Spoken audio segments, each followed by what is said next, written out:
Merci, Madame la députée. Pour le groupe Renaissance, Madame Violette Spielbout.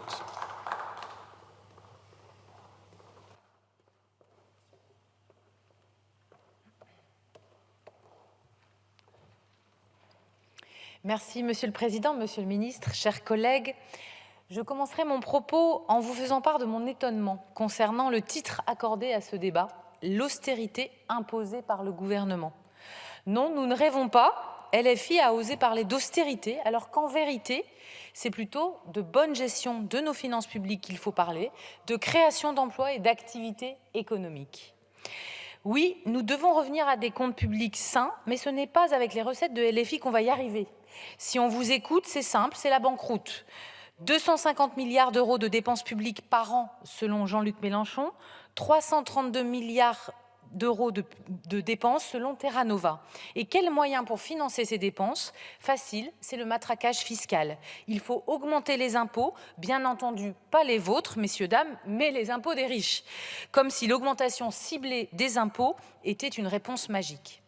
De l'autre côté de l'hémicycle, le Rassemblement national n'est pas en reste. Selon votre programme, chers collègues, c'est la promesse de la faillite, plus de 100 milliards de déficit en plus chaque année. À tous ceux qui veulent faire croire que notre économie est à l'arrêt, je leur réponds que les faits sont pourtant là. La croissance française progresse, le PIB croît de 0,2% au premier trimestre 2024. C'est un nouveau signe qui traduit la solidité de notre économie. La stratégie du gouvernement est payante. Pour la 5e année consécutive, la France est le pays d'Europe le plus attractif. Et dernièrement, les agences de notation Moody's et Fitch ont décidé de maintenir inchangée la notation de la dette souveraine de la France. Tout cela, c'est le fruit d'une politique économique constante, conduite depuis 2017. Concernant l'emploi et l'industrie, les résultats sont là aussi. Nous avons mis fin à l'hémorragie industrielle, 100 000 emplois industriels ont été créés, 600 usines ouvertes, dont 201 rien qu'en 2023, un record. Et dans ma région des Hauts-de-France, de Dunkerque à Lille, ce sont des futurs gigafactories de batteries électriques, des futurs chantiers au canal Seine-Nord et des centaines d'emplois dans la logistique. Alors maintenant que les crises ont été maîtrisées, que le Covid et l'inflation sont derrière nous, nous devons reprendre le chemin du redressement des finances publiques sereinement, fermement, comme nous l'avons fait en 2017, 2018 et 2019. Cette décision de garder la note de la France doit inviter le gouvernement à redoubler de détermination pour rétablir nos finances publiques et tenir l'objectif fixé par le président de la République et par nos ministres Bruno Le Maire et vous-même, monsieur Thomas Cazenave. Être sous les 3% de déficit en 2027, nous sommes, rappelons-le, la majorité qui a fait repasser la France sous les 3% de déficit public en 2018 et nous devons y reparvenir en 2027. La feuille de route en matière de rétablissement des finances publiques, elle est simple, claire, cohérente. Comme vous l'avez dit, monsieur le ministre, elle repose sur 3 piliers essentiels. La croissance et le plein emploi, qui permettent d'accélérer le désendettement. Les réformes de structure comme celle de l'assurance chômage ou celle de la simplification pour les PME.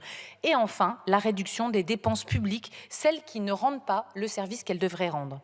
Et tout cela en refusant d'augmenter les impôts. Car depuis 2017, c'est une promesse tenue par le président de la République qui les a même baissés de plus de 50 milliards d'euros.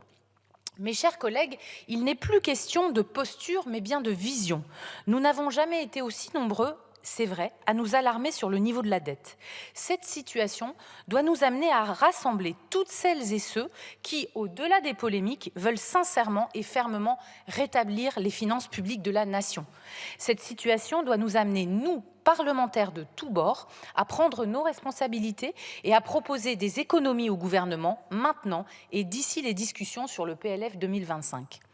Pour ma part, avec mon collègue Alexandre Holroyd, rapporteur du budget culture, nous avons travaillé et nous avons fait des propositions concrètes dans le domaine culturel à travers une tribune que nous avons publiée il y a un mois, le 15 avril dernier. Cela passe par la fin de la perfusion à l'argent public partout, y compris dans la culture, qui reste parfois parfois, je dis bien dispendieuse, souvent inégalitaire et inefficace. La culture mérite de l'ambition et les enjeux sont multiples à l'heure de la numérisation, de l'intelligence artificielle, de l'économie du partage et de l'essor des plateformes.